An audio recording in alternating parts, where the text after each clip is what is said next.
and welcome to the podcast of Loughborough University's Institute of Advanced Studies, a podcast where our international fellows discuss the most pressing issues of today that we're all facing and share their exciting research ideas. We hope you enjoy today's talk. Thank you for tuning in. Good morning, everyone. I hope you can hear my voice because it tends to be very low. So, hello, everyone. Welcome to the IAS at Loughborough University, the Institute of Advanced Studies, and welcome to those of you who are joining us online for the official launch of the International Center of Excellence in Informatic and Disaster Resilience. Thank you, first of all, to the IAS for hosting us. Today we have a packed and very intense schedule, so we're going to be on a quite fast-paced conversation today. Now let's move on to the actual reason why we're all here, which is the launch of our ICE IDR. As you know, as many of you know, the International the Integrated Research on the Integrated Research on Disaster Risk is a prestigious program co-chaired by the United Nations Office for Disaster Risk Reduction and International Science Research Council. So, under the banner and within the umbrella of these institutions, the International Center of Excellence today pushes forward the research on disaster risk reduction by bringing together 6 prestigious international world-leading institutions on disaster research, disaster modeling, and resilience building. And the goal for this center is to push forward the international research on disaster risk reduction, build capacity, establish synergies, and generate new knowledge. Within this, today's agenda is trying to cover and to give an introduction on what's going to be the purpose and what everyone is bringing to the table. And in today's very packed agenda, we're going to hear from, aside from the institutional greetings, from each of the partner institutions about their contributions, their strengths, and their way they will contribute to the center. And to conclude the day, we're going to have a panel that will focus and will interrogate some of our most famous members on the future of disaster risk resilience after following the Sendai framework. So beyond the Sendai framework. There is just the participants and the speakers may have already received the email from us. We are on a very tight schedule because today we also have the launch of the UNESCO conference, which is not taking place here. So we have a hard stop at 12 o'clock. And we're going to ask you to stick to the timetable and to the schedule for that. So without further ado, I'm going to introduce the first speaker for the institutional greetings of today, which is our Pro-Vice Chancellor for Research and Innovation at Loughborough University. We have Dan Parsons, and who I'm welcoming here for us. So welcome, Dan. Thank you. Well, morning, everyone. Just fabulous to see so many folks here for the launch and the discussions that you'll have around disaster risk and the impacts on lives, livelihoods, and societies around the world. The sorts of research that you'll talk about is really at the front and centre of the sorts of things as a university that we're really passionate about, and that's how our research makes a difference to people and societies. We're delighted that we're able to pull together a range of folks looking at these sorts of issues from interdisciplinary perspectives as well, which is right at the heart of what we're trying to accomplish as a broader university. The other part of where this really does play, and the fact that we're in probably my favourite place on campus in the Institute for Advanced Studies, is bringing those sorts of things together, but also with that big international dimension. The sorts of challenges that we're trying to face in terms of how people are impacted around the world by these sorts of disasters is really a global issue, and we're not going to solve it from a medium-sized university in the middle of the United Kingdom. It's about partnering with others, both nationally and internationally, where we can bring our expertise, our skill sets together in really effective ways to accomplish more than we would alone. So I'm delighted that the Chiwa and the team have really pushed this forward as an endeavour really excited by what's coming in terms of the piece here. Of course, as mentioned, we also have the UNESCO conference on campus as well. And again, the fusion of that kind of international dimension for me is really what we're trying to accomplish as a university and as part of our strategy as well. The final thing I want to say, and Chiwa will have heard this before, I'm sure many will. What's fantastic about these sorts of events are the connections and the new connections you're able to make. So my challenge to all of you is make a new connection through what's facilitated today. Go and talk to that person you've not met before. Find out what they're working on, and try and see whether or not you can take one action out of today, out of what you've heard, into future collaborations, into future work and future research. So I'll just leave you with a really warm welcome to Loughborough. It's always sunny. It's always green lawns and beautiful blue sky every time you come. So we look forward to welcoming you again in the future as well. But I hope the rest of the morning goes well, and I look forward to hearing from the team what comes out of the discussions that you'll have. So thank you very much. And the next person on stage is Professor Saini Yang, as Executive Director of the IRDR in Beijing Normal University. The stage is yours. Thank you very much. Thank you. Good morning. Really glad to be here. And I did my homework. Again, distinguished colleagues and more important, dear friends. I'm so happy to meet many of my old friends here today, this morning, for the launch of our ICOE. I think it's a tremendous honor for me to join your launch ceremony of IRDR ICOE for Informatics and Disaster Resilience at Loughborough University.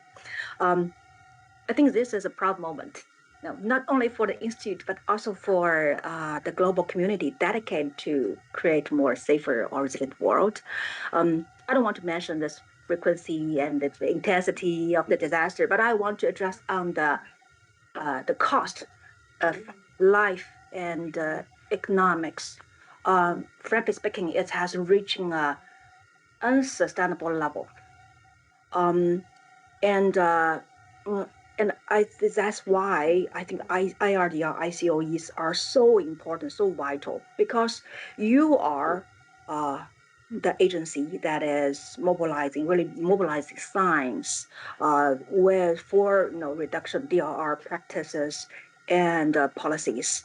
And you are the engine for research, for solution provider, as a solution provider, and also capacity building. So I think you are the institute, or say the instrument that really translate science to policy and actions. So with this, I have huge expectations for our new ICOE at Loughborough University. Especially, I want to say the informatics for multi-hazard disaster risk.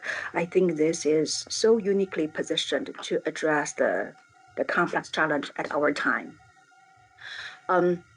I don't want to address on the importance of digital innovations for DRR right now, because basically we have already witnessed the technological innovation to map hazard, to analyze vulnerability, and also to guide resilience investment. So critical. I was talking to Dina on the way to IIS. I think it is while we are utilizing digital innovations, I think it's our responsibility really to ask the right question so that we can serve the most vulnerable, not only the most connected. And also this brings us to the challenge of resilience itself, right? It's in your name, disaster resilience. Despite that, resilience is already at the cornerstone of international policies. Surprisingly, it's still a contested term. Because some researchers have already indicated that there is a disconnect between the top-down institutional resilience planning and the emergent grassroots resilience built by communities. We see there is a gap there. And I do believe that our ICITA, ICOE here, will help bridge this gap by using informatics really to translate the complex structure of governance with the complex reality of communities. And I think the complexity of the problem we face demand one more clear solution, which is international collaboration. I think that the name of the center already reflects this, bring together 6 world-leading institutions across the globe. I don't want to name all of them, but they're all, very, and I know that many, many agencies are representative are here. I think this is a very unique strength that this ICOE is demonstrating. We understand disaster risk has no border, and we know that exchange knowledge, data, and the capacity across the world is non-negotiable. So through this ICOE, I think we're not only advance research, but also help to build this global community for really to strengthen the influence of international research, and hopefully we can contribute to the global research agenda as well as international policies. So again, very sincere congratulations to our partners, and I think the journey ahead is challenging, but I think the potential is unlimited. Let's say one thing. Let's make together to ensure that informatics are shared by everybody. Again, thank you very much, and I'm looking forward to future collaboration with our ICOE and of course with Loughborough University. Thank you. Chuai Yang, which is also from our UNESCO Chair in Informatics and Multi-Hazard Risk Reduction at Loughborough University for the institution. Yeah, thank you very much. It's really my great pleasure to welcome you all here today. To share this important moment. Not only I think so many people in person here, also I think many more online. So I think this today is not only I think the launch of this event, but it's not only a launch event, but also I think mark an important beginning of an important international platform that bring together expertise, from different universities to really develop informatic innovation to help address disaster risk reduction challenges and then build a safer society ahead. Professor Yang mentioned, I think disaster have no borders. However, universities have borders because they sit in, I think different countries. So that's the reason we really need to, I think, create this kind of, international initiative, bring people together, bring expertise together, and then, address the grand challenge, facing, the society. Sorry. Okay, so I think this is, I think everybody really familiar with. I think some of you already probably seen these pictures. I think now today's news, do not lack, I think this kind of, disaster event and then photos like this, because, I think, for example, this is event happened in 2021 July, and then kill, almost 200 people in Germany. I think just less than 1 week, I think a similar event happened in Zhengzhou in the middle part of China, killed nearly 400 people. So I think many more to name in here. So I think if you think this is already catastrophic, but that's not. I think worse can come, because nowadays we're talking about climate change, rapid urbanization, and also I think increasing concentrated I think population, and also interconnected infrastructure systems. I think once this kind of event happens, and we got more as well, and then that would not only create localized impact, they will create really interconnected systemic impact, dinner, or we've done a lot of work along this line. So for that reason, I think we are facing a challenge like this one. Again, there's anything happen in a city like this, and then that would not only impact the spot where it happens. It's really interconnected, into I think connected to every sector, every aspect of the city. So for that reason, the current approach, to deal with this kind of challenge is no longer effective because, it's most of them is based on silo expertise. For example, I'm mainly work on water-related disaster, flooding, but I really seldom talk to people in, for example, seismic engineering. I know the common knowledge, but I'm not really like into depth to communicate with them, in a deep, science. And also, we're facing fragmented data because, I think different government agencies, different, I think even scientists, we don't share data, at least not a lot, right? So I think, and also I think a lot of the solution or strategy we develop is, has a specific. For example, when we develop, flood risk management, we don't really consider landslide, we don't consider tsunami, we don't consider, for example, pollution. Most of the case not.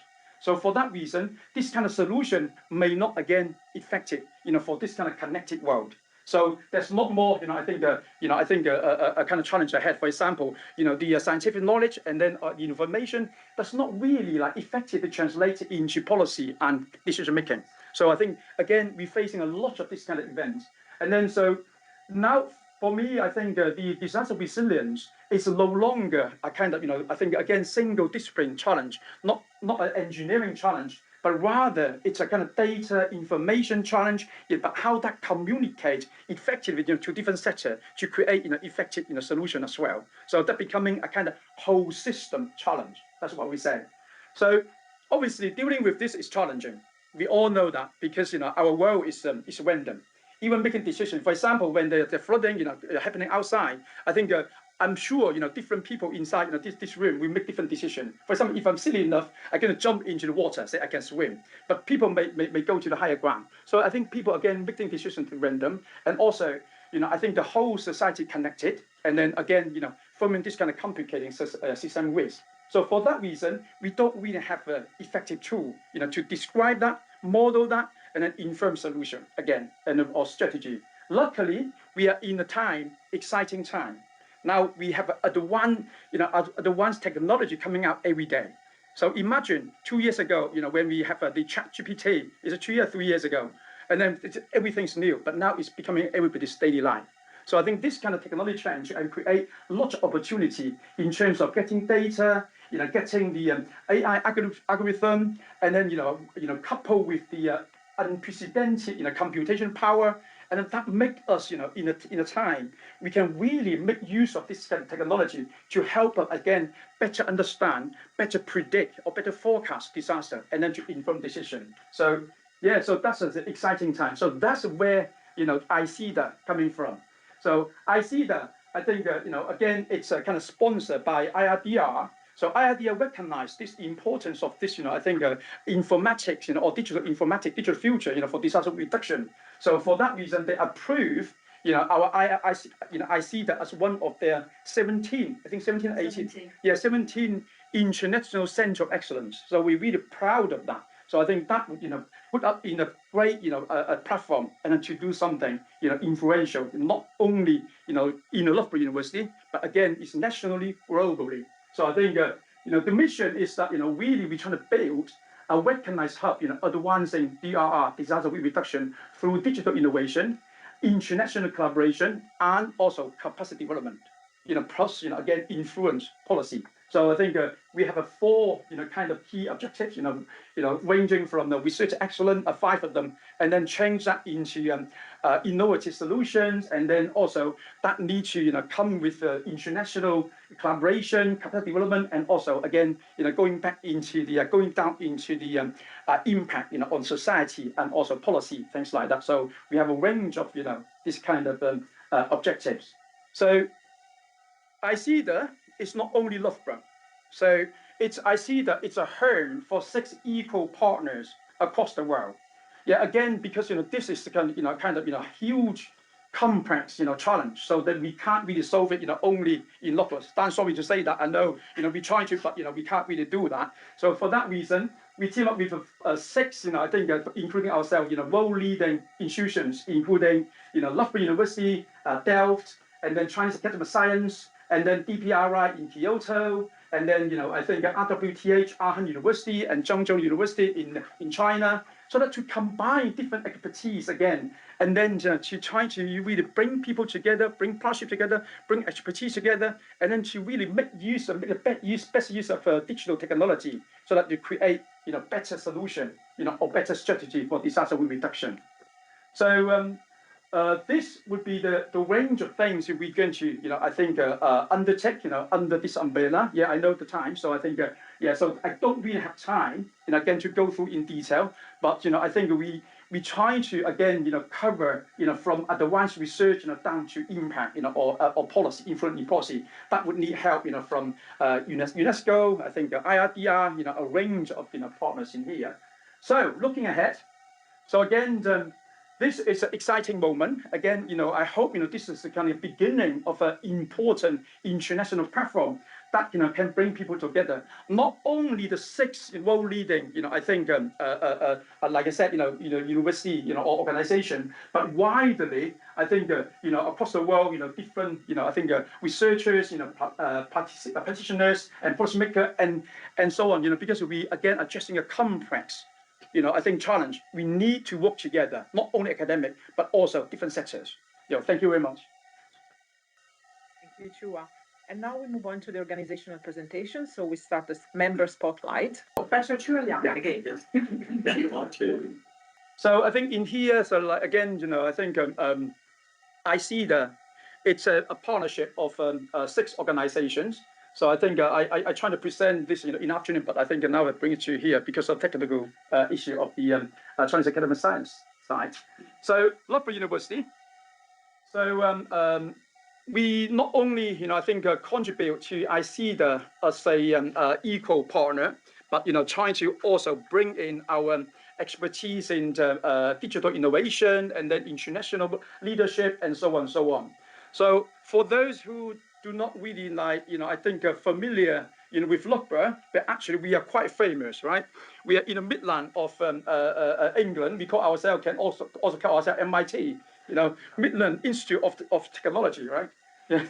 Yeah. Anyway, just joking. So I think if you don't know the detail of Loughborough, I think Loughborough it's a research intense university in the UK, and then we constantly rank in the top 10 in the UK, and then in all of these league tables. And also, I think that's another example is we won 8 Queen Elizabeth prizes. I think only second to Oxford, if I remember correctly. So I think these are highly prestigious, I think award, I think offered to universities. As example, I think in the School of Architecture, Building and Civil Engineering, ABCA, where I'm sitting, and also I think contributing largely to this center. And then in the last rep, we 96% of research, rated as an international leading or world leading. And then we also, overall, we rank second in the UK, only second to Cambridge. So I think that's showing, I think a kind of, research, we are doing here in Loughborough as an example. And then Loughborough has internationally recognized strength in a number of fields. In here, I only list those related to again the center, for example, in informatics, disaster risk reduction, climate resilience, and so on. And then spanning from the fundamental development and then to the real world applications, including again a range of things we're doing in here. I don't have time to go down into details. And then the work we're doing here also aligned with the university strategy. I think closely related to 2 strategic themes, which is climate change and net zero, vibrant, inclusive communities, and so on. So I think that means, I think our research really as a part of the important part of the university family. And then here I show a few examples of this. So I think, again, I don't have time to go down into detail. For example, we have this kind of, award-winning flood model developed by my team and then also other colleagues. So we call it HyPIMS, high performance integrated hydrodynamic modeling systems. So I think that's I think it's the world's first this kind of hydrodynamic model which applied to simulate flooding process from rainfall down to inundation in meter level across city or catchment of thousands of square kilometers. So and also later on we work with Met Office and turned it into real-time forecasting system. So we know that I think, for example, hazard does not really happen always a single hazard. So, for example, rainfall can induce landslide and then debris flow and then coupled with flooding. So that's the reason we also developed the model. Oops, sorry about that. And then to simulate this kind of cascading, hazard chain. So I think in here, and also probably we all familiar with, I think when the flash flood happens, for example, and then that would bring up, cars and trees and other, floating debris. So I think that would create, more impact, on buildings and things like that. So we also, I think, use the model and then to simulate this kind of floating debris and a range of other, activities like human activities here. So it's a video here, but it's not working. So I think because, again, we're talking about a couple human natural system. So I think the disaster risk will not be accurate if we don't consider the human angles. So for that reason, we also develop models to simulate individual behavior, transport, I think basically to mimic the society. And then, again, disaster have no border. So I think for that reason, we also, I think, together working with Preeti Chen, my colleagues in here, and then apply this kind of technology, to the developing world. For example, this is applying the model and then coupled with the open data to really work on a detailed risk assessment of glacier lake outburst flood in Nepal. So I think that's, approach adopted by the government and then to standardize, the approach locally. So and then and also I think other example, for example, I think this is a project led by Professor Dan Parson, our PVC, and then we call it EvoFlood. It's a multi-million I think project to look at the global I think flooding problem. Currently I think the river and then system we assume is a static when we assess the risk. However, I think that change due to human interaction, sediment transport and so on. So the team and then to develop models and then knowledge and then to really like put it into practice and then so that we can more accurately assess the risk.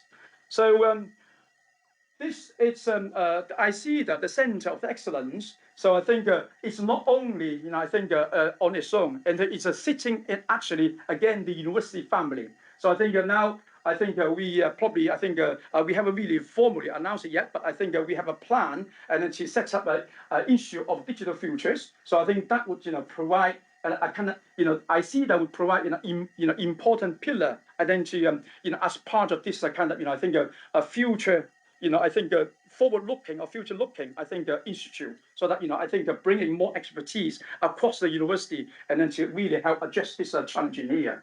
So. Apart from the research, we also, contribute, to the center. I think, with our international leadership as well. So, for example, I myself and my team holding a UNESCO chair here in Loughborough in informatics and multi-hazard risk reduction, and also, I think as part of that. We created a global partnership for smart informatics and multi-hazard reduction. So now have over 150 or 160, I think, institute members across the world already. So I think linking people together to discuss this important, I think, issue. And also, we have a NERC-funded, I think, a doctor training program, IWIS, and then to train the next generation of leaders, I think, along this line as well. And then now I think we also have IRDR and then supporting, I think our, research in here and activities. So I think we're bringing also, again, all of this leadership, to make the center, flies. And then this, again, to list, I think in detail, how we can really contribute to, every key objectives of this center. Again, I don't have time to go, any, further in detail. So basically, again, looking ahead, so this is an important moment. We're creating an important global kind of partnership so that bring people together. I hope, I think that this will create opportunity to working with you all, I think here, in person and also online, so that, bring, again, people together to address the important social challenges. Thank you. So we're moving to the next presenter at the moment, Professor Holger Schutum from the Institute of Hydraulic Engineering and Water Resources Management at Aachen University. Okay, so welcome again. And thank you very much for inviting me here to give a short presentation on the institutional strengths and contributions to the new center. And here again, congratulations to you for being successful in the application here for this center, establishing this center. And I'm really looking forward for a very interesting exchange of knowledge, exchange of expertise, but for sure also exchange of stuff. So I would like to speak a little bit about what happened here in 2021, because this is maybe the background why we do this. Why do we need a center for disaster resilience? Because we can learn quite a lot from disasters. And the photos you can see here, these are photos I made after the 2021 event here in Germany, in the Ahr Valley, and also in regions here in North Rhine-Westphalia. And here in Aachen, where I am at Aachen University, we have been really in the center of the disaster. So I have been out in the field many, many times. So I would say for weeks and months during the event. And so I can really tell you quite a lot about what happens during a disaster and what are the consequences of a disaster and the lessons learned from a disaster. And I think this is something, beside our technical and scientific expertise, this is something how we can contribute to the center. Maybe you can go to the next slide, which is subscribed by Flood Documentation of IWW. So here you see a little bit the region. So here there is a small example, a small figure showing the precipitation event. And yeah, the event occurred in the triangle between Netherlands, Belgium, and Germany.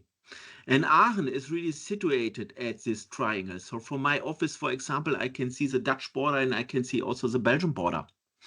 And we have been out, and that is a larger figure here on A, to monitor what happened after the disaster. And yeah, we made drone surveys. We took samples of sediments. We analyzed damages of buildings, bridges, infrastructure. And that is, let's say, the basis for what we do in science and research at the moment. Maybe we go to the third slide here. And the documentation we did is quite, yeah, extensive. So you see here what we did. So for example, we compared different areas. We have areas with dams and without dams. So some areas were protected by dams and other areas were not protected by dams. So what we did is we analyzed the performance of the dams. Performance regarding functionality of dams, but also regarding safety of dams. Because the event, that was an event with a return interval of more than 10,000 years. So that was more or less a design event for these dams. We also analyzed areas with and without recultivation. And we found out that areas where we had recultivation of our rivers performed much better than other areas.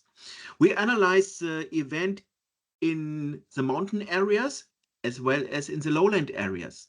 So we were able to analyze different types of flood events. So we had this flash flood event in the mountain area. We had a normal, let's say, river flooding in the low-lying areas. And even we had some urban flooding.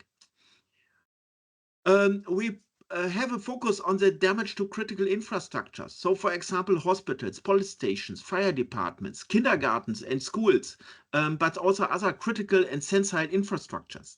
We analyzed damages of other infrastructures. So for example, roads and railways, sewer systems, electricity supply, gas supply, telecommunication, because what happened is everything was destroyed. So the first time I went, for example, to the Ahr Valley, it was quite difficult because all the roads were completely destroyed and I had to go from the hill down through the forest to the valley and to the affected areas. We analyzed damages to buildings because maybe I don't know if you have ever seen a real flood event. It's not only water. It's a combination of water, mud, oil, but also debris. And that is affecting all our buildings. And then we were able to analyze the different types of damages. And we found, for example, many damages, not only due to, let's say, the flow velocities and the water depths, but also we found also quite a lot of impacts by oil released from the heatings. Then clogging of the bridges was a topic. We have never seen such clogging of bridges before.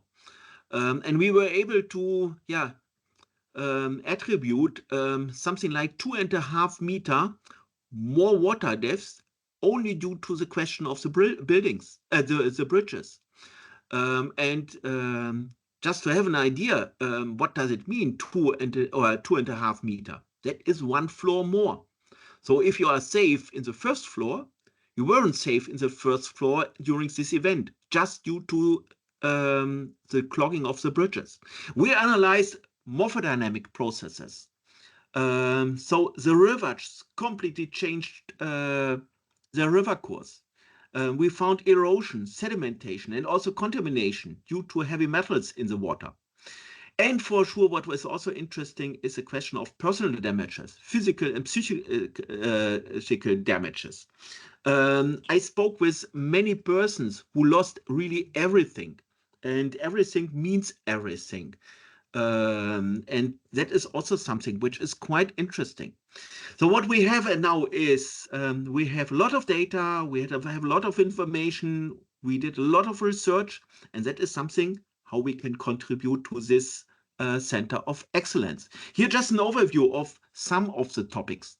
For sure, not all of the topics. If you are interested to get more information about this flood event and what we did until last year, I can recommend you the paper we have written here in the Journal of Flood Risk Management, which is something like a kind of overview paper. So the flood event in July 2021 in Europe, observations, conclusions, and challenges. And here just some examples. So damage, clogging, collapsing of bridges and structural recommendations. We worked on special planning because that is also important to combine different expertise, not only people with a good knowledge and expertise in flood risk management, but also people in spatial risk management. We analyzed different types of technical and natural retention potentials.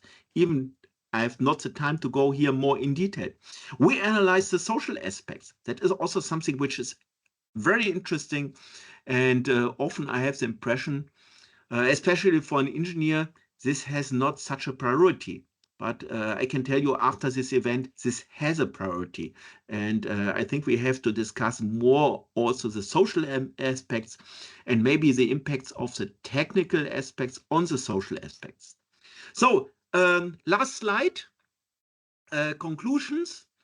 So what we can and how we can contribute is the Institute of Hydraulic Engineering of Aachen University combines scientific expertise in flood risk management and hydraulic engineering with experience and the lessons learned from the flood disaster in 2021, which was not only a local flood event, a normal flood event, but with a flood event with a return interval of more than 10,000 years, which gives us a unique situation to contribute to future research to prevent flood disasters. And that's why I'm very happy that I'm able here to contribute to this new International Center of Excellence on Informatics and Disaster Resilience.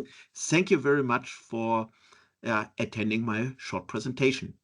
Thank you so much. And now, with a similar approach, Professor Tiziana Rossetto from Delft University of Technology, Head of Hydraulic Engineering Department. Thank you very much for this invitation, Jiwa and everybody else of the team at the ICIDR. We are very honored to be partners in this new initiative, and we have been discussing over the past few years how we might collaborate better. So thank you very much for creating this opportunity and actually widening it to a larger international sphere. So we're very happy to be part of that. I want to give you a small presentation about first starting with TU Delft. For those who don't know, we are the Delft University of Technology. Delft is a small town in the south of the Netherlands, so not far from the border with Belgium. And we were founded in 1842 as a Royal Academy for the Education of Civil Engineers. Since then, the university has grown and now contains 8 faculties, of which civil, environmental, and geoscience, Civil Engineering and Geoscience is one of the faculties, with over 7,500 employees, 26,500 students, and about 3,500 PhDs. Currently, we're with a university ranking of 48, but as we are a technical university, we have a higher ranking in engineering and technology. And I'm very pleased to say that civil engineering has a ranking of 5th worldwide. That's a little picture of our building, which is the faculty building. And the Faculty of Civil Engineering and Geosciences also contains 7 departments. Each department is extremely large. And I'll tell you a little bit about my department, hydraulic engineering, next. But what I want to focus on the slide is the figure that you see on the right, which shows the world, essentially. And underneath, we have written, understand, intervene, and improve. And this is part of the vision of the Faculty of Civil Engineering and Geosciences. We aim to understand the natural, living, and built environment, intervene, and improve. And so the work that we do spans from very fundamental work at the level of, the physics of events and natural phenomena, to actually then working on how do we make a change, how do we actually intervene, and how do we improve. And when I talk about my department on the next slide, hydraulic engineering is an example of this. And when people say, what does the hydraulic engineering department at TU Delft do? Well, I answer quite simply, we keep the Netherlands dry and safe. So without this department, I think much of the hydraulic infrastructure that allows the Netherlands to be above water wouldn't exist, or at least wouldn't be as safe as it is. Our department has around 54 academic staff members, 150 PhD students, and around 35 million euro a year in research projects. So we are a large department of the size that many other civil engineering departments around the world would be. But we're just hydraulic engineering. We strongly collaborate with industry. There are large industries around the campus or near the campus, and we have several joint appointments with different companies. We work with the national water authorities, and we have a very strong presence in EU projects. If we sort of summarize in one picture some of the things that we do, we work on 4 different main research themes: the dynamics of marine and inland water systems, sustainable infrastructure and nature-based solutions, climate adaptation and flood risk management, and renewable energy in the marine environment, which includes both wave energy as well as offshore wind. And we use approaches that span physical modeling, prototype evaluation, numerical modeling, field observation, and of course, we will conduct research and education. We do have a rather large laboratory in the department, but we also conduct a lot of field work. And indeed, for those of you who might have heard of the sand mortar, this is a part of the beach offshore of sort of near The Hague, which we monitor and have been monitoring for decades, looking at dune development and conducting prototype level experiments. So it really is a fantastic department to be working in. I started here a year ago, and I keep learning about fantastic and interesting projects. But I thought I'd highlight a couple of research areas that are relevant to the ICE-IDR. And one of this is the use of, or the development of risk-based design and assessment, which has been a core part of the TU Delft method for many years. This approach essentially uses reliability-based or probability-based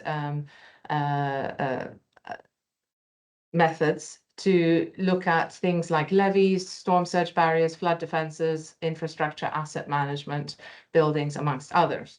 And this is all to inform decision-making and hydraulic engineering practice, and which we do by involving industry and government. And in fact, a strong impact that the department has had is that it's actually affected the Netherlands flood safety standards, which now have shifted from being more deterministic to probabilistic design levels. So we're quite proud of that. Of relevance also to the presentation by my previous colleague, which is on the next slide, is that we also look at natural hazards. Of course, flooding is one of those hazards, but more and more looking at compounding flooding. And we heard this also in Professor Liang's presentation, looking at things like rainfall combined with coastal flooding, sea level rise and storm surge, coastal surge and river flooding, which all combine together to have more extreme events. So we're looking at a little bit at the hazard side of things, but we also focus more and more on the vulnerability of the built environment to multiple hazards.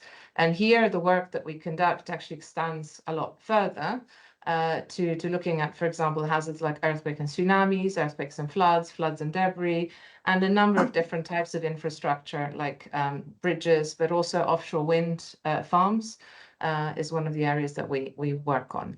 And we try and then improve, as per the faculty vision, through the use of nature-based solutions or hybrid solutions. And an example of a multi-hazard event that we've just recently investigated is we've returned from the field for a joint mission with UCL to Hatay in Turkey, which was an area that was affected in 2023 by 2 major earthquakes, and now has also in May this year had flooding. And we went there to investigate what happens. And, you know, with these 2, it's a really multi-hazard event. So we've been looking at that. So look out for our observations, which are yet to come out because we've just returned from the field about a week ago. So the final slide really, well, before the final slide, we have assembled a little team of people to be people who would be willing to contribute to the ICE IDR, and that cover a range of different fields, from probabilistic design and reliability to extreme rainfall, to hydraulic structures and infrastructure, to also system vulnerability, and myself with physical vulnerability of buildings and infrastructure. And this is just a small component from my department, but we have skills that span across the different parts of civil engineering, including also geomatics, which is very strong and in which there's expertise in looking at different disasters. So we bring people, we bring expertise, and we want to work together, my last slide, to build a more resilient world to multiple hazards. So this is a ChatGPT derived figure, which, however, was extremely good in showing some of our strengths as a department and how they relate to resilience, building resilience against multiple natural hazards. So thank you all for your attention, and I really look forward to our collaboration. Thank you so much. Now we're going back to the first speaker. Finally, we're managing to have them on board, but we have Professor Yan Wang from the Chinese Academy of Science and UNESCO Chair for Mountain Disaster Risk Reduction and Resilience. Okay, good morning and good afternoon, everyone. My name is Yan Wang. I come from the Center for Natural Hazard Research. So firstly, please allow me to convey Professor Cui Peng's apologies. He has an urgent meeting at the Ministry of Water Resources, so unfortunately he is unable to join us today. Let me give a brief of our institute and our center. So the Center for Natural Hazard Research is part of the Institute of Geographic Science and Natural Resources Research, Chinese Academy of Science. So our institute currently have nearly 3,000 staff members and students. It is also home to 16 academics. In addition, more than 200 researchers have received major national and international talent awards in our institute. So recently, in recent years, our institute have achieved excellent progress in international academic influence. Next, within the institute, our Center for Natural Hazard Research focused mainly on 4 areas: disaster geography, disaster mechanics, and disaster risk, and great disaster mitigation. So next, our research is supported by a well-established set of facilities operated by our center itself, including indoor laboratory in Beijing and field observation network in Longxi catchment. Is in Sichuan province, and next. A larger scale field experiment base in Linzhi on the southeast Tibetan Plateau. At the same time, we have established a joint and key laboratory with other university and institute and government. So all of these provide a strong platform for our research. Next for the people and research team. Our center now is led by Professor Cui and bringing together scholars from a wide range of disciplines, including hydrology, geomorphology, and meteorology, and so on. And next, the 7 researchers shown in here will play an active role in the ICIDR future development. Next. In recent years, our center has been supported by a number of merger research and oriented projects, like in the next slides, this slides. So next, regarding to the project, I would like to highlight 2 achievements of our recent work. Next. As we all know, the climate change, especially the climate warming, is leading to an increased threat for the global disaster risk. And firstly, the climate change is modifying mountain hazard environment. It could increase water and moisture supply, and it also take more unstable material source, and it could provide stronger energy and dynamic conditions, and stronger coupling of hazard drivers. So it finally makes the hazard-proven environment is becoming more dangerous. Next. And more important, climate change stress interaction among the multi spheres and reshapes the disaster evaluation. So as a result, hazards are becoming more intense and frequent, long-lasting, widespread, and difficult to predict. Next. And it can also turn as isolate event into cascading disaster chain. So this cascading process amplifies regional and systematic risk. So the disaster research must move beyond the single hazards and focus on their interactions, transitions, and wild impacts.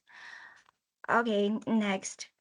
And the second achievement is about our early warning system. Next, our system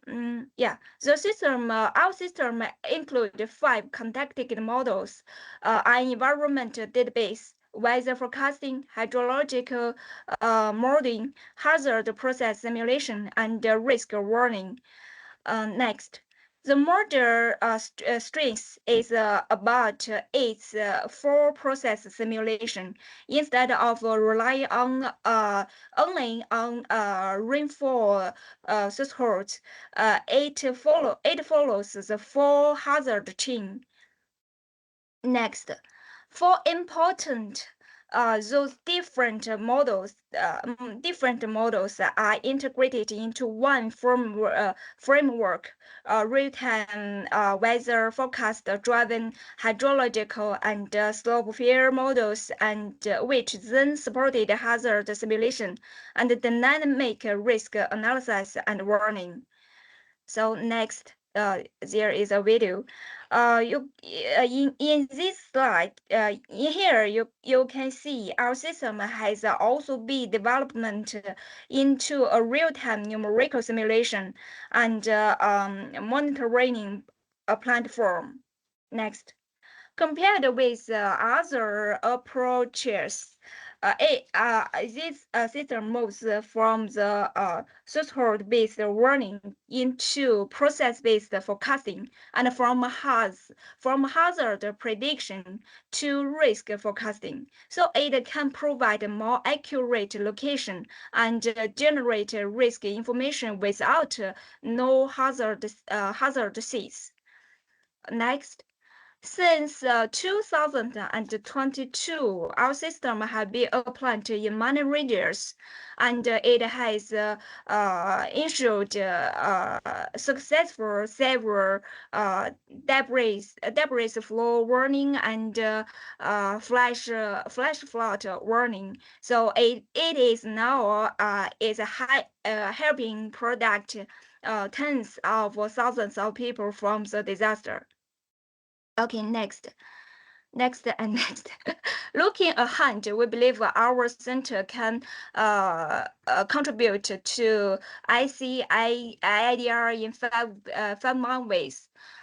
Next, first, we can strengthen academic exchange through visit, conference, seminars, and workshops. And second, we can development collaborative research on different topics.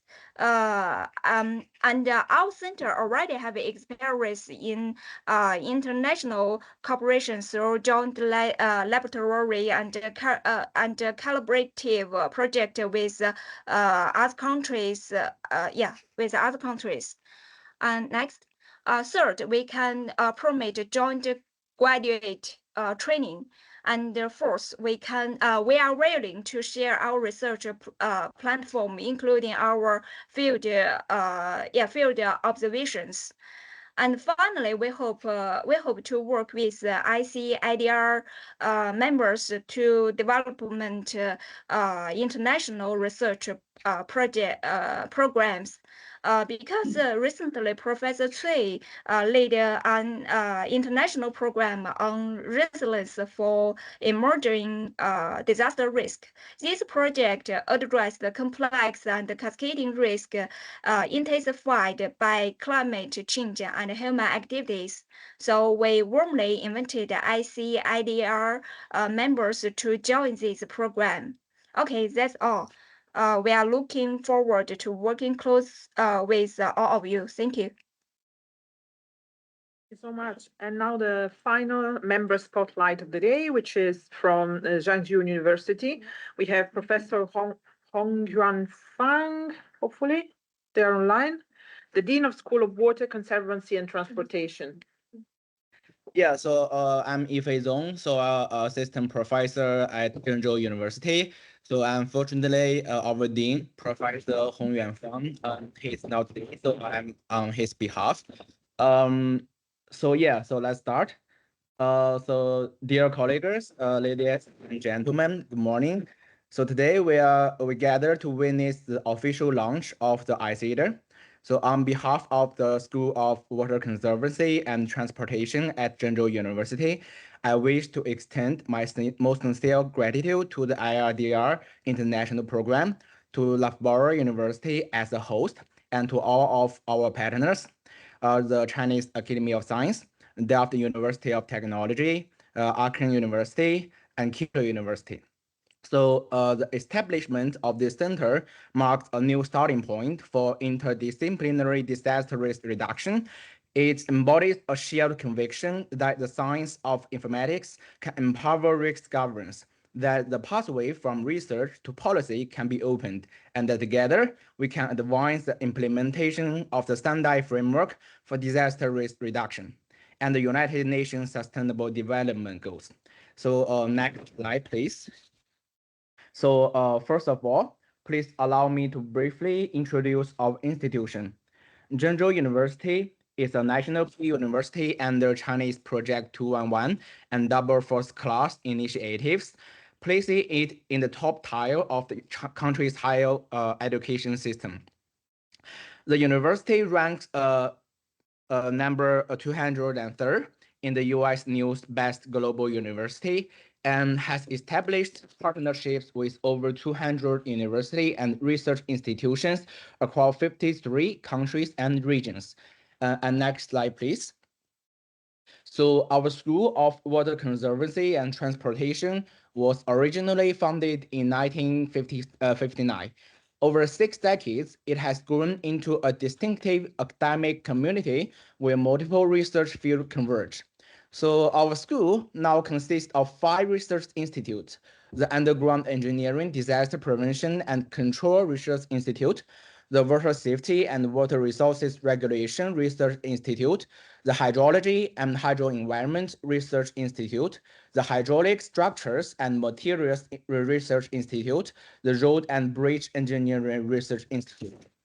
Today, our school is home to more than 260 faculty and staff, including 4 academians of the Chinese Academy of Science and the Chinese Academy of Engineering, and over 20 national level talents. We also host 2 advanced research platforms. So next slide, please. So this includes the STAY-K Laboratory of Tunnel Boring Machine, Intelligent Operation and Maintenance, and the Yellow River Laboratory. In the meantime, we also have access to valuable resources from the Chinese National Computing Platform in Zhengzhou University. So over the past 5 years, we have led or participated in more than 100 national level research projects, and our work has been recognized with 8 national science and technology awards. For ICEDAR, so our core team spans senior, mid-career, and early career researchers. So myself, which is Professor Hong Yuanfang, so is an expert on intelligent, non-destructive testing of underground pipe networks and disaster prevention. Professor Didan Yang specializes in urban flood disaster warning and active prevention. So me focus on computational hydrodynamics and AI-driven scientific computing. So we have a solid foundation for deep engagement in the center's joint research and scholar exchange. So as ancient Chinese saying goes, when the Yellow River is tamed, the land enjoys peace. So indeed, the Yellow River, known as the Mother River of China, is one of the world's most complex and sediment-laden great rivers. Within its basin, extreme floods, urban inundation, and reservoir risk pose enormous challenges. But it also provides a unique real-world setting for advancing research on multi-hazard disaster risk reduction.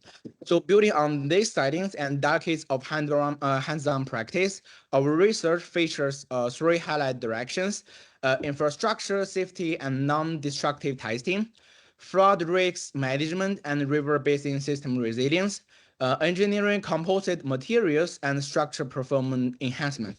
So next slide, please. So rather than walking through each direction, let me simply share a few examples of what our research has delivered. So most importantly, we develop a complete suite of technologies for drainage pipe network disaster prevention and translate rehabilitation. So from intelligent defect detection to minimally invasive repair. So these technologies play a critical role in emergency recovery after the Zhengzhou 720 and Hebei 731 extreme rainstorms, and have been deployed in more than 100 cities nationwide, including Beijing, Shanghai, and Shenzhen. And this was recently recognized with the second prize of Chinese National Science and Technology Progress Award.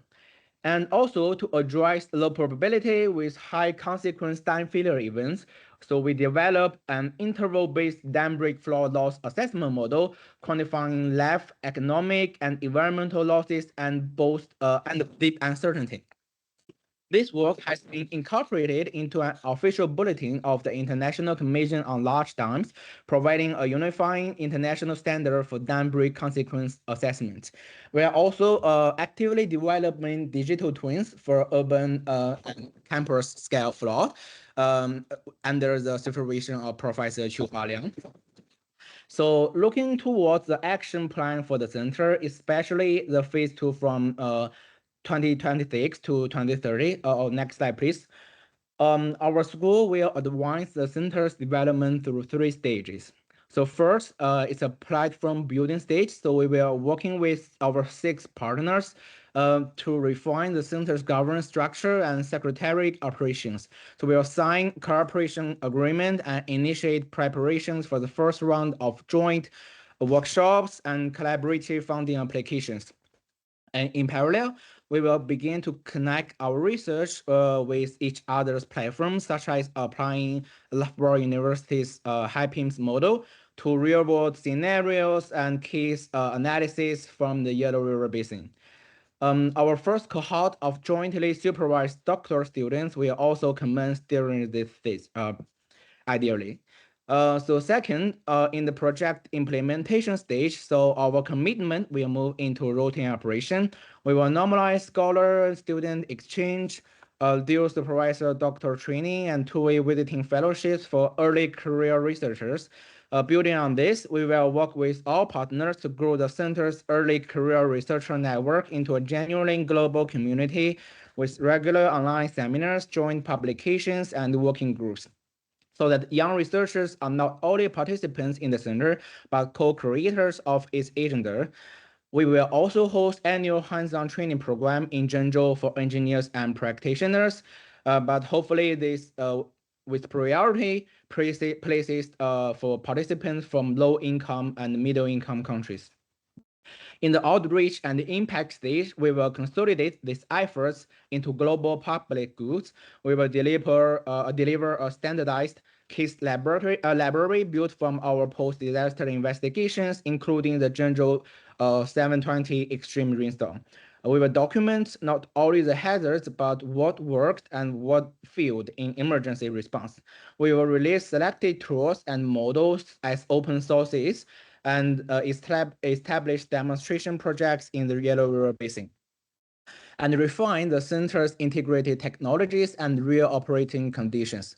Building on this, we will work with all partners to translate the center's findings into shared technical guidelines and best practice references, and working with relevant United Nations agencies contribute to policy guidance documents and promote the application of center's technologies and models worldwide. Throughout, we will keep investing the center's early career researcher network and ensuring by 2030, a new generation of disaster resilient scientists is ready to present, connect, and lead.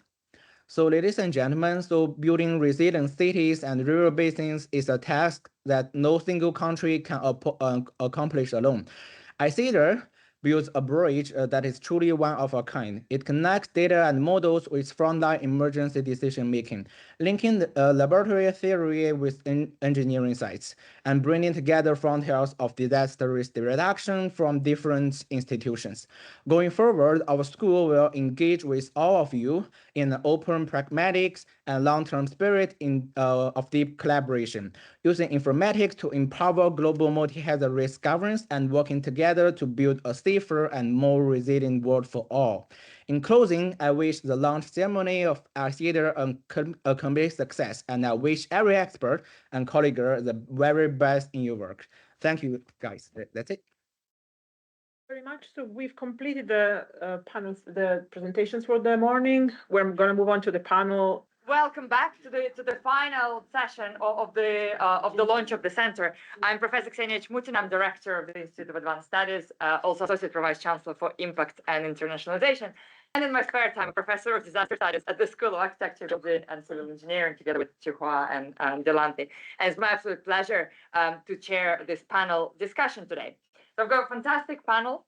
I will do very short introductions. Because I would like us to really kind of get going into the discussion about community. And the central focus of this panel is for us to discuss the role of community in shaping the next global agenda for disaster risk reduction and sustainable development. And our panelists today have very different but really exciting experience of working with communities in different geographical settings. So I'll do very brief introductions. Professor Delante Amoratunga is my colleague, professor of disaster risk and climate resilience here at Loughborough University, bringing over 2 decades of research experience to intersection of disaster risk reduction and the built environment. Professor Saini Yang, you've heard from her already today, is the executive director of the Integrated Research on Disaster Risk. She's a professor at Beijing Normal University and serves as the co-chair of UNESCO Chair of Mountain Disaster Risk Reduction and Resilience. Professor Dina Dayala is the UNESCO Chair of Disaster Risk Reduction and Resilience Engineering at UCL. She's a fellow of the Institution of Civil Engineering and a professor of structural engineering and co-director of the UCL Epicenter and the Strength Laboratory at UCL here East. And last but not least, Professor David Hanna is a Deputy Pro-Vice Chancellor for Sustainability. He's a Professor of Hydrology and UNESCO Chair in Water Science and Director of the Birmingham Institute of Sustainability and Climate Action at the University of Birmingham. And I thought I have the longest title. You win. Welcome, and thank you so much for joining the panel today. Well, I'd like to start with a question to all of you, and kind of the obvious question given the focus of the panel. So in your opinion, how can the community shape the next global agenda for disaster risk reduction and sustainable development? Dina, if I may start with you. So from an engineering point of view, I think that we largely need to rethink both urbanization and infrastructure development here. The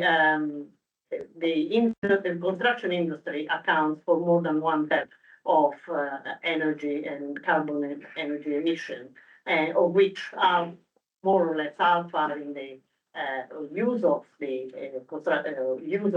built environment, and the other are in the delivery of it through new build. So the first thing is to completely switch new build to natural material, stone, timber, earth, bamboo. We need to forget about steel, we need to forget about concrete, and most importantly, we need to forget about glass. Because if we want to reduce greenhouse emissions. If we think about the most modest level of temperature increase forecast, 2.5, this will increase 14 times the number of heat waves anywhere in the world that we should expect with respect to pre-industrial conditions. The heat wave will be longer and will be higher in temperature over the normal tolerance of people. If we think about flooding, then each further degree we have in temperature creates 7% more moisture in the atmosphere, and probably you are all familiar with these figures. That means more water, faster water cycle, more day of extreme rains, more flash floods, more river floods. How do we really mitigate that? We really need to stop traveling. We need to get our idea to do the legworks. We need to embrace the possibility of virtual life together and really rethink the way that we are building. Architecture should be very different, should be passive as much as possible, should shelter us from heat waves and flood, but at the same time should be resilient to windstorms and earthquakes. And the way in which we live and connect should be different. In order to do this, we need substantial reconsideration of our economic and political models, and therefore and financial models, and with a strong reconsideration of our governance. Thank you. Thank you, Dina. Saini, let me ask you the same question. So how can community shape the future agenda for DRR? Well, I want to address on this integrated approach, basically synergy. Of course, for DRR, we have our global strategy standard framework, and also at the same time we have SDG. But actually, I see huge potential with the synergy of DRR with SDG. Well, just as Dina just mentioned, a DRR cannot exist by itself. It must be integrated into the development, socially, economically, environmentally. So I see huge potential because I'm very much interested in the introduction this morning. I see the different research institutes, they are contributing different perspectives and research outcome there. But I really want to dig into the synergy in this research outcome. I want to see how the DRR knowledge, or say the approach, is embedded into, for example, like ecological protection, into the community development and also economic development. I think this synergy will provide us with more possibility for the post 2030. Well, we all know that SDG is encountering difficulty, right? This, if you look at the assessment report. But I kind of still believing that that's a direction. And if we want to make the next agenda more successful, I think synergy is the key. So try to rethink DRR, rethink development in a more integrated approach. Try to find the venue that can create multilateral benefits. Thank you. Yeah, great. Thank you so much. Thank you. Delante, what do you think? Thanks, Kenya. I want to actually address this from the point of view of what we have achieved through Sendai framework. I was fortunate enough to be part of the drafting process back in 2015. So we have achieved some, not all, during the period since 2015. But I want to propose the direction beyond 2030 based on the gaps. So of course, at the minute I'm actually working on identifying the high level gaps as part of the UNDRR ESTAC, but I want to highlight 4 key points here. Again, the first one is, I suppose there need to be a shift from hazard analysis to interconnected systemic risk. Of course, you highlighted that as part of one of the key areas of the key components of the center. So that is actually really, really important, because as we all know, the traditional DRR research actually often silos risk by hazard type, for example, but we really need to get rid of that. And we need to start working on systematic and the cascading risk. That is actually not very visible in the current Sendai. So in moving forward, I put forward that aspect as one of the key. And the second point is actually there's a very high level need to unpack the DRR sustainability and the peace nexus. At the minute, of course, conflicts is very much part of the DRR agenda, but having said that, a lot of us actually research on that as a separate entity, and also some of us actually do not want to actually consider that purely because of the geopolitical tension and so on and so forth. But having said that, incorporating aspects relating to conflicts within the DRR agenda is really, really important. I would really like to see that as part of the post-2030 agenda very, very strongly. And the third point I want to highlight is actually there's a need to actually champion the theory of change for the post-2030 agenda, rather than actually getting the practitioners and defining what the new targets are, we need to actually put forward a new roadmap.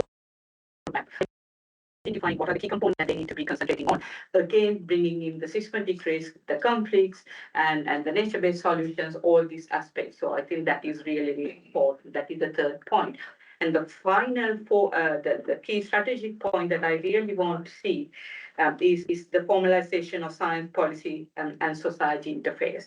We talk about it, but it really hasn't happened as part of the current Sendai cycle, because the reason is, I will very briefly sort of say, the reason is because the UN system works in such a way that the information is collected through the country contact points. So the country contact points do not necessarily capture the research that is taking place in those countries. So because of that, there need to be a mechanism where we capture the science and technology knowledge to identify what the gaps are, so that that information is fed into the next cycle. So that is extremely important. Thank you very much. Thank Those you, are the Giuseppe. 4 points. Yeah, great. Thank you. And we'll come back to some of them. David, finally, what do you think? Well, thank you much for the opportunity to be part of this important panel discussion today. And I think we're really excited to hear about the centre's focus around how disaster resilience will be developed through innovation, data science, and through international collaboration, which strongly aligns with the work we're doing at University of Birmingham.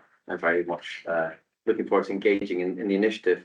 So from the perspective of the UNESCO Chair in Water Science, but also our UniTwin network and ecological interfaces, which Stefan Kurs at the back co-leads, we think the next global agenda around disaster risk reduction and sustainable development should be shaped not for communities, but with communities. And from our experiences across Asia, across South America, Africa, North America, and even the UK, including in Birmingham, we're sure that local communities really are at the front line of disaster risk. They're the first to experience the impacts in our areas around floods, droughts, pollution, ecosystem degradation, and water insecurity, but they're also the first to respond. So their lived experiences and also their indigenous local knowledge provides incredibly valuable insight to environmental change and resilience. Yet when we think about many of the global frameworks, they're developed very much, as you mentioned earlier, in these top-down ways, and they insufficiently engage with local communities to really think about how we can most effectively deal with these challenges. So for us, there's really 3 priorities in this area that stand out. The first is about co-production of knowledge. It's critical that communities, scientists, policymakers, and practitioners work together, and importantly, from the outset, from the problem development. And that solutions we know are more effective and they're also more sustainable when local knowledge is combined with scientific evidence, data, and technology. Secondly, we need to think about access to data and also to early warning systems. So we have great advances, as this centre is doing, in sensors, in Earth observation, in AI tools, other digital technologies. But these innovations are really only useful when they reach down to the local level and that information is made accessible, importantly actionable, and also relevant to the communities. And thirdly, there's a real issue around developing capacity and also developing more inclusive approaches. So we need to empower young people, we need to empower women and girls, we need to make sure that the communities are involved in the whole process, from information gathering through to decision making, and resilience is stronger when all the voices are included. So one takeaway message I wanted to put, though, was that I think it's really important that we don't focus on frameworks per se, we actually focus on issues. So for example, if we use the uniting power of water, which is very much life-giving, and the work we're doing in the UNESCO Chair and the UniTwin network, we really often there about thinking about how water is an interconnected thread all the way from disaster risk reduction to climate change adaptation through to sustainable development. And we have to place the communities at the centre of developing the solutions around these wicked water problems in ways that are equitable, locally, but also are going to provide lasting outcomes. So I think as we look beyond for 2030, it's not so much about the frameworks and the agendas themselves, it's how we actually engage with the communities in diverse, equitable, and also action-oriented ways. Thank you, David. And this is something that's close to my heart, and quite a few of us in critical disaster studies, we published the prestige Power and Forgotten Values Disaster Studies Manifesto in 2019, which kind of reflects on exactly that, how we reciprocally and respectfully work with communities. So we'll come back to that. And let me stay with you, and I want to ask you another question. So your most cited paper offers a community perspective on the 23, very specific, 23 unsolved problems. I love a good paper title. How do we make sure that a diverse community voice is included when the solutions to the 23 problems are found? Yeah. So I think it's a really important question, you know, because it's as important, if you like, to think about how we go about developing methods to solve problems as the solutions themselves. And this is an academic paper, which actually Stefan Krauss is also a co-author on. So what I want to focus on is actually about diversity of the academic community, so that upstream end of how we develop the questions, because we do a lot of work on the impacts on citizens. But here really this is a case about how do we mobilize the academic community. So what the paper did, rather interestingly, is it was published back in 2019. It's been cited more than 1,000 times now. And it was much more a paper about thinking about not new scientific findings, but what do we still not know? What are the unanswered questions within hydrological science? And what we learned from that process was that, or one of the key messages is that these sort of questions themselves don't belong to any particular community, to one particular group. They don't belong to any country. They don't belong to any institution. They certainly don't belong to any particular career stage. The people that already know things, that we must be more senior. So they really are collective challenges, and they need a collective approach to owning them. So we undertook a community-orientated approach to capture some more diverse voices, and we did that in 3 ways. We first of all very, very actively thought about who was involved. So we proactively brought together people from different research backgrounds, from different disciplines, from different career stages, from different parts of the world. And it's important to note that diversity just doesn't happen by itself. You actually need to be very proactive in doing that. Secondly, we had discussions around how decisions would be made in terms of solving the problems. How can we do that in more transparent and participatory ways? So as part of the development of the paper, there's a whole series of open consultations, community-led workshops to broaden a range of different views. And thirdly, we also wanted to think about how do we recognise success in terms of achieving some of these solutions, which requires us to think in a scientific or an academic perspective in different ways. So not really about celebrating individual breakthroughs, but thinking about how do we work together as a community? How do we value community contributions around things like interdisciplinary working with stakeholders, making open data, open tools, and also thinking beyond just academic outputs to policy dimensions. So I think what we learned from this process in terms of involving communities was this was not so much about finding answers to problems, but about thinking how we develop a culture which is different and a bit and more diverse to help define the problems, to help shape some of the methods by how we might get there, but also importantly in the end to interpret solutions. Thank you. Thanks so much, Dina.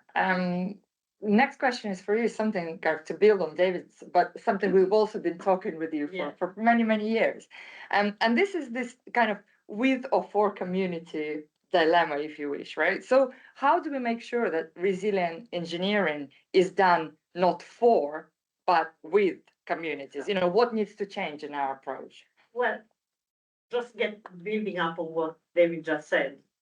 Successful resilience engineering is really very much about building a resilient system. And when I'm talking about resilient system, it's not just the physical resilience, but also the social and embodied use resilience.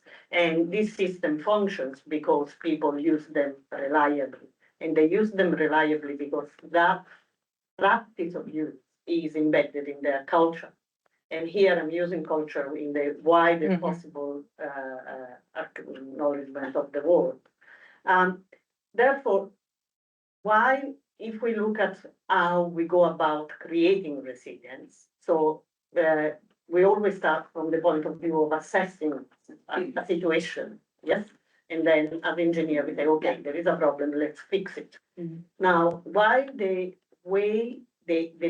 manner in which we assess things, and we have successful way of doing this. So for instance, assessing vulnerability, assessing others, assessing this.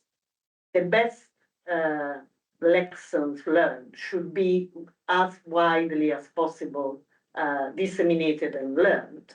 When we are coming to the solution, then the solution needs to be brought in from a very local perspective. And that's where it's with community and not for community.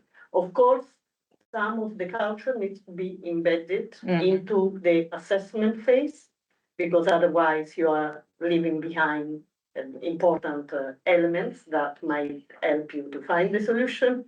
But you know, we need to, there is a very important element here of how the solution is related to the local social structure, to the local know-how, and to the local economy as well, but also to the local technology. Again, in order to get this working, we need to evolve governance so that people can make decisions when and how they need to make them, but also that they can obtain resources when it's important for them to obtain them. Another thing that I would like to just mention is that by and large, we are using 19th century engineering concepts in all aspects of engineering. In structures particularly so, all our theory of structure is basically dominated by making steel work and then transfer to reinforced concrete. I'm sorry, I keep hammering that particular element, but until we really need to rethink how we design, how we use our engineering knowledge, how we use the engineering knowledge to understand the world that we have in front, and how we. So this is a fundamental, I think, role of academia. Is a fundamental role of our university, and on how we teach, what we teach, and how we disseminate that teaching. Yeah, absolutely. Thanks, Dina. Really important point, because what we see is universal solutions that we know don't work, right? And this is something that hopefully is getting through. Saini, well, we continue on the roles of communities. And yesterday, day before yesterday, in your presentation, you talked about risk assessments. So, in your opinion, what is the main benefit of including community in the risk assessment? If we want to have a local or community-oriented solution, I still believe that the community needs some rationale. Basically, risk assessment is the venue for the residents, local residents, to get the rationale. So, so in this way, I do think we still need to promote risk assessment, though it is still vague. Sorry to say that. I know that probably most of us are working on that. You know that risk is so complicated. So anytime we want to assess the risk, it's already a compression of the reality, right? So in this process, we're gonna neglect many information. So that's why I think the risk assessment at the community level, co-developed with the community, is so important, because they can engage in this process and point out the dimension that researchers neglected in our routine process. We kind of deal with risk assessment in quite a routine way, but that is not the universal approach. So yeah, so I think risk assessment is still very important, and the participatory approach is very important. Again, but I want to raise one question here. There are huge number of communities. It's a luxury. It's a luxury for a community to engage scientists in their risk assessment. What can we do? What can we do? I have worked for community-based risk reduction for the past 10 years, more than 10 years. In China, we have about 1 million communities. What should I do? So, well, that's also the importance to have international collaboration. We can learn from each other. You see, though I know that there is no universal way, but still, we can try to abstract a more flexible approach that can accommodate more communities. Yeah, thank you. And thank you for highlighting the multiplicity of communities, right? This is such a nebulous term, and what is community is, of course, very contested. So kind of understanding that is also virtually impossible, but very important. Delante, fantastic segue, because you've been working on the ground for as long as I've known you and long before that, which is incredible. And much of your research has been focusing on communities in the global south in particular.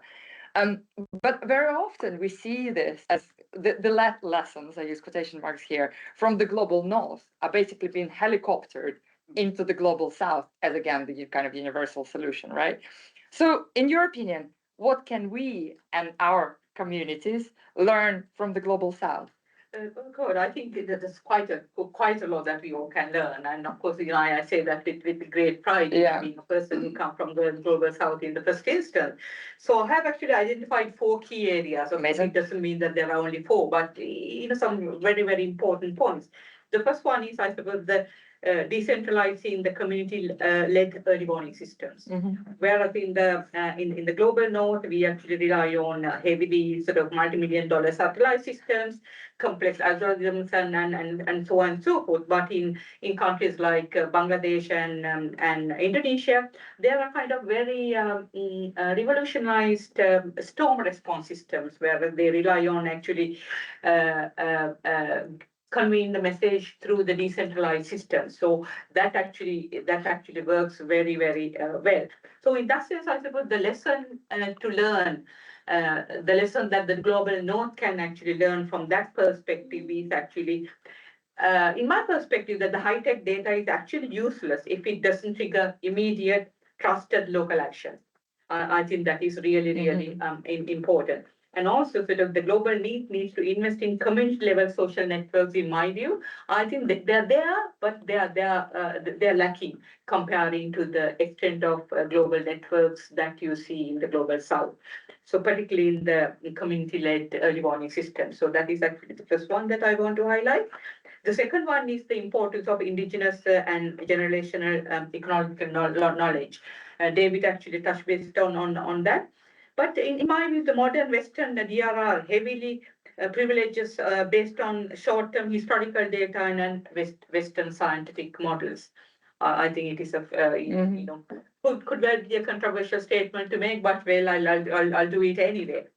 But this can result in blind spots, in my view, when unprecedented compounding climate issues occur. I think that is actually very, very true scenario. So in that sense, but comparing to that, in the global south, what has happened is that they hold centuries of localized environmental data embedded in oral histories in particular. It is absolutely fascinating to capture the oral histories through generations of people about various disaster situations. So that is a lesson to me that the global north can actually learn from the global south. Deep multi-generational observational data that holds invaluable clues needs to be captured. I think in the global north, we somewhat ignore that. The third point, very quickly, that I want to highlight is actually the mutual aid and the social capital at the ultimate safety net. For example, we actually rely on in the global north very much when a disaster occurs. We very much actually turn towards insurance in terms of actually getting benefit out of it. But in the global south, how it works is particularly in all Asian countries, Latin America countries, and so on and so forth.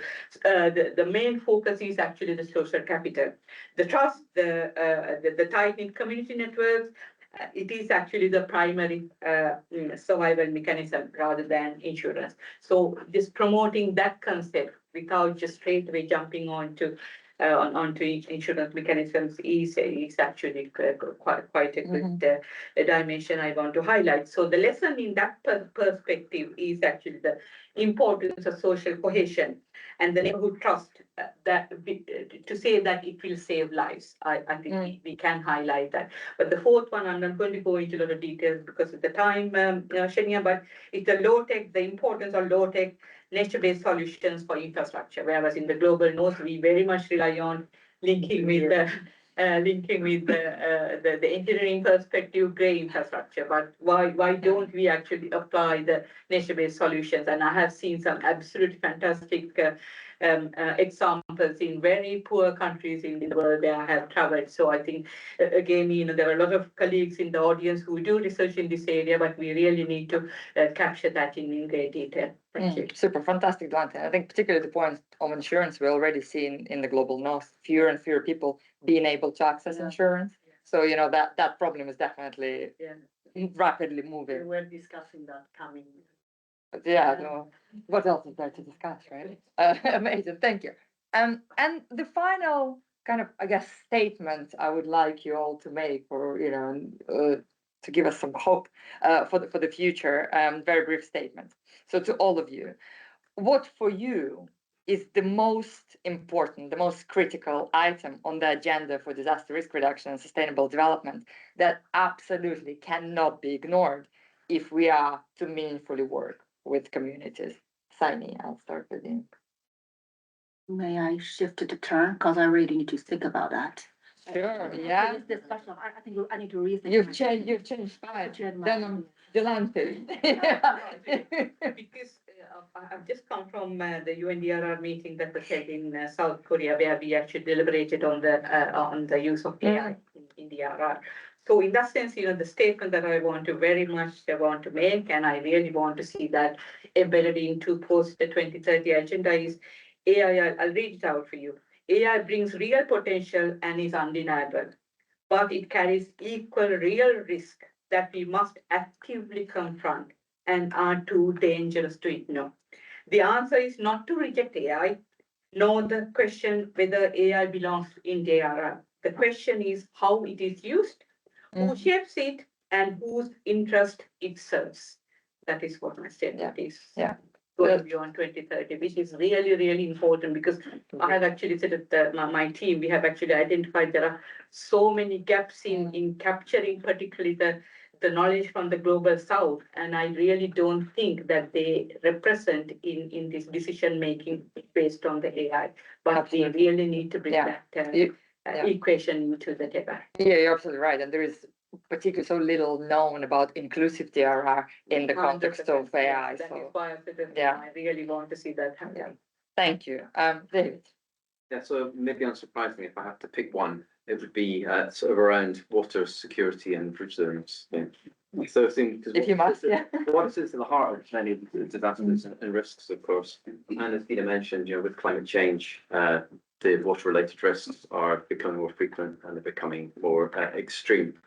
But importantly, we need to think about this in the context of the communities and thinking about how communities don't act as simple recipients of sort of information or management policies and practice, but they're really active partners. So I think this means that we need to sort of redouble our approaches to making investments in the ways in which we have community-centered approaches around water governance, around more inclusive early warning systems, about building local capacity, about monitoring and managing water resources using Indigenous and local knowledge, and making sure that the most vulnerable groups are involved in decision-making. And this requires us to recognise that resilience really isn't just about responding to disasters, it's about trying to reduce, of course, the impact before they happen, and also thinking about aspects of recovery while we protect ecosystem services as well, and consider sort of the wider implications of climate change adaptation. So for me, I think the issues are around water, they're around water security and insecurity, and building resilience. But importantly, they're about how we manage water with communities to build resilience, to withstand shocks, and to generate more sustainable futures. So resilience really begins at the community level, and we can't have resilience without resilient water and people systems. Thank you. Great. Dina. Thank you. I've already mentioned the inclusive, locally led risk governance, so I will not go, but this one to me means that we need to strictly link risk reduction to development, both from an economical financial point of view, but also from a technical point of view, by shifting the emphasis from response to preparedness. This is, I think David was also mentioning. This means that we need to create good education pipelines. So as I was mentioned before, rethinking what we educate people to, good empowerment pipelines, widening the access to different tools and different levers, but also good access to resources. The decisions should be taken locally and at community level, but the community, I was telling about the thousands of communities in China. This community needs to be networked, need to be well connected, so that we are not repeating the same errors, but also we are not continuously reinventing the wheel.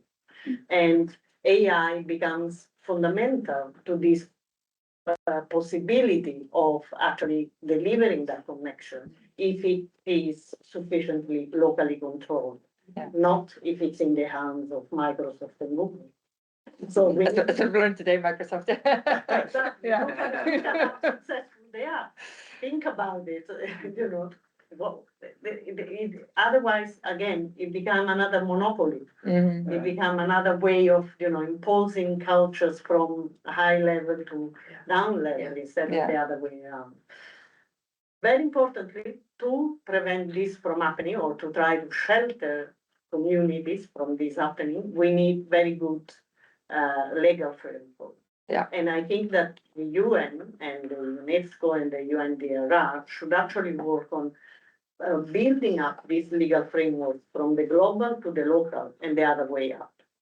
Thank you, Dina. That's great. I think I have my answer. Great. Bought you a lot of time. Thank you very much. In short, I just want to say the evidence for investment. That in the end, the DRR is about investment. And then in all aspects of investment, financial investment, intellectual investment, even in the power investment. Why that's not there? We need to ask us. This is not a new idea, right? We have been struggling with this for decades, but still not there. Why is that? Maybe it's also our responsibility. We didn't provide enough sufficient evidence to support the actual investment. Maybe there's something, at least I think my idea to work on that. Maybe our UNESCO chair. No pressure. Work on that. Just some thoughts. This is fantastic. Thank you so much. This has been really kind of a lot of food for thought, a lot for us to discuss. I have approximately 500 questions, which I will ask because you're stuck with me for next 2 days. So thank you so much. This has been wonderful. Thank you to our panel. Also, thank you to our panel. I think we win the prize for immaculate timekeeping. How about that? So the other extra stars. And with that, I believe I'm passing on to Professor Malcolm Cook to conclude this session. Thank you. Disappear quickly. So thank you for inviting me to say a few words just to close this off. My name is Malcolm Cook. I'm Dean at the School of Architecture, Building and Civil Engineering. This is an integrated school of the built environment and infrastructure. I'll come back to that in a moment. I apologise I wasn't here at the beginning, so it's very dangerous to ask me to sum up and I apologise for any contradictions I may slip into, but hopefully, I'm quite confident in what I heard since I joined you an hour or so ago, really does play across what you were talking about earlier. I've chosen 3 words to summarise what I've heard this morning, and the first one is integration. This centre is about integrating research on disaster risk, and I was struck by something Professor Fang said. No single country can achieve what needs to be done, and I think the whole thing that we've heard it many times. But what are we going to do with that? And it's great to have the Institute of Advanced Studies here at Loughborough University. But it's also great to have this centre which is bringing together nations across the world. This is what we are all about. We're working together in an integrated way. This was illustrated provocatively by Dina, thank you, who said, forget about the glass, forget about the concrete. You know what I'm going to say? If you forget about the glass, you better talk to the architects because they love that. If you're going to forget about the concrete, then you better talk about the 3D concrete printing community. They're doing fantastic things in 3D concrete. What they're doing is trying to reduce the use of concrete, make it more sustainable. So we have to talk together, don't we? Otherwise, we're not going to do this. Another word I picked up, which I'm personally very passionate about, is community. And again, I think the Institute of Advanced Studies helps us do this well, as well the Centre, of course. So our planet is for people. Our planet was designed for people. We've done things with it. We've built buildings. We've affected infrastructure, etc. But let's remember that community. So I was struck by, I think it's something Ksenia said, that it's about working with, not for people. Absolutely key. You know, I'm an engineer. Engineers need to hear that time and time again. I think we've got more to do on resilience. So my third word is resilience, and David picked up on this in quite a bit of what he said. Resilience, I hear resilience almost every day in the people I interact with, both in engineering and in social sciences. I think I think there's more we need to learn about resilience. What does that mean? How do we achieve it, etc. So I've got integration, community, and resilience. So I'm going to steal your words again, Dina, and leave you with an invitation to rethink how we design through integration of disciplines and international collaboration. And I think this centre has everything we need to achieve that. And I think in doing that, we can create better futures together. I'm going to close by thanking Chuani's team. I know it's been a long road in terms of setting up this centre. It's fantastic to be here at the launch. Thank you. I'd like to thank Ksenia and her team. I know there's a team here at IAS who are doing fantastic things on the IT. Thank you very much. I wasn't here for any slip-ups earlier on. It all ran smoothly as well.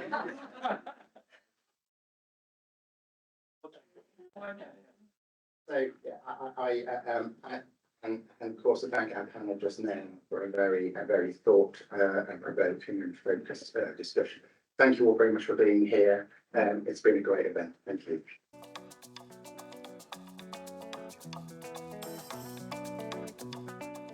Thank you for listening to the podcast of Loughborough University's Institute of Advanced Studies. A quick reminder about how to stay connected. You can find us on Blue Sky, LinkedIn and Instagram, and you can also watch the presentations on YouTube. The podcast is available on all the major platforms. Please download, share, and most importantly, subscribe. See you next time.